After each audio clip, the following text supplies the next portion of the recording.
ओम शांति। महारथियों की अनुभव गाथा सीरीज में आप सभी का पुनः स्वागत है। प्यारे साथियों, आज हम जानेंगे ओआरसी की डायरेक्टर राजयोगिनी ब्रह्मा कुमारी आशा दीदी जी की अनुभव गाथा। आदरणीय दीदी जी बताते हैं कि मैं अति सौभाग्यशाली हूँ कि जनवरी 1958 में 8.5 वर्ष की आयु में ही प्यारे बाबा से संबंध जुट गया। सन 1960 में 10.5 वर्ष की आयु में प्रथम बार प्यारे बाबा से मधुबन में मुलाकात हुई। उन दिनों बाबा बच्चों से मिलते हुए प्रश्न पूछा करते थे कि बाबा से कभी मिले हो। माताओं से पूछते थे कि आपके कितने बच्चे हैं, शिव बाबा को अपना बच्चा बनाया है। रास्ते भर निमित्त बहन याद कराती जाती ताकि बाबा के सामने सब पास हो जाए। कानपुर से जो 40 बहन भाई बाबा से मिलने गए थे, उनमें माता पिता के साथ मैं भी थी। जब हमारी पार्टी की मिलने की बारी आई, तब सभी नंबरवार मिलने लगे। मेरा नंबर आया तो बाबा ने मीठी दृष्टि देकर पूछा, बच्ची, आप बाबा से पहले कभी मिली हो? बाबा का ऐसा प्रभावशाली व्यक्तित्व था कि मैं निमित्त बहन की बताई हुई बात भूल गई और कहा, नहीं बाबा, पहली बार आपसे मिल रही हूँ। इसके बाद मेरी नज़र निमित्त बहन पर पड़ी।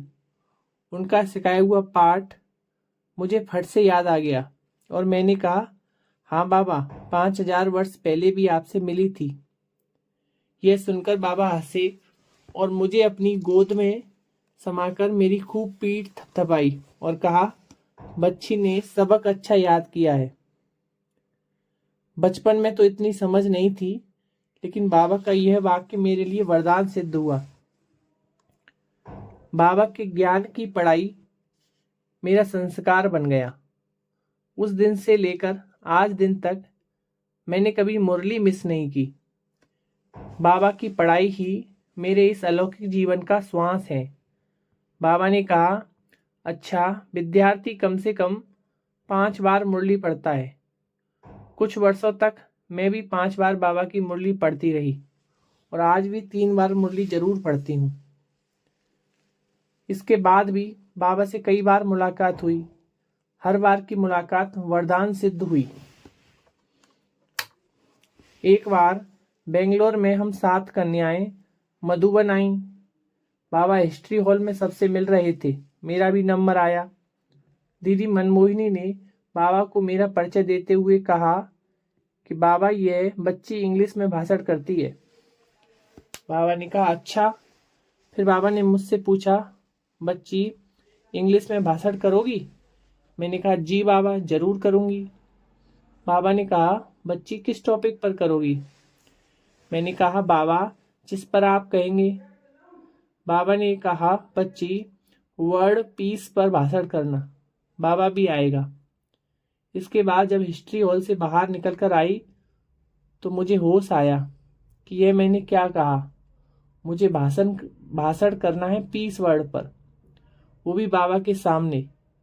फिर मैं रोजी बहन के पास गई और उन्हें इस बारे में बताया।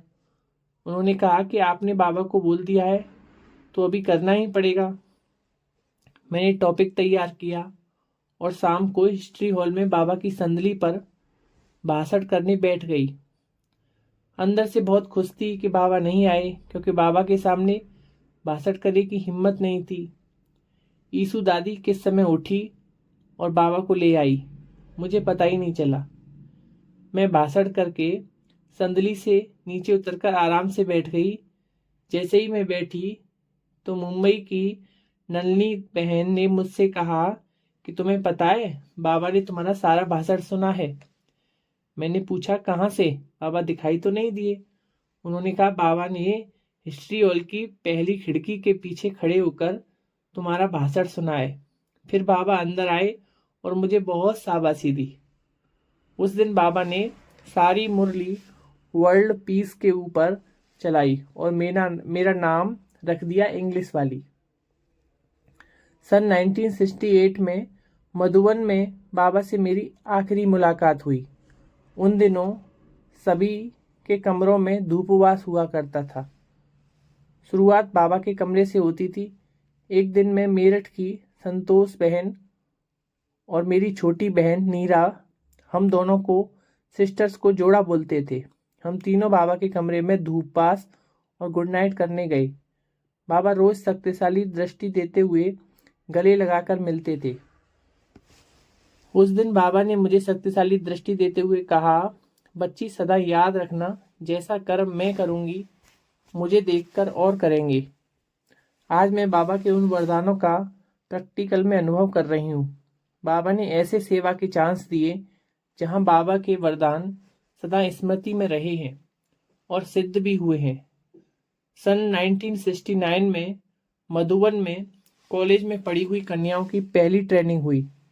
मुझे उन सबका ग्रुप लीडर बनाया गया। जब अव्यक्त बाप दादा से पहली बार मिली तो बाबा ने कहा, बच्ची औरों को आप समान बनाना है। तब ऐसा लगा कि साकार रूप के मुझ आत्मा के प्रति उच्चारे गए अंतिम महावाक्य और अव्यक्त रूप से कहे गए महावाक्य कितने समान है। अच्छा, ओम शांति।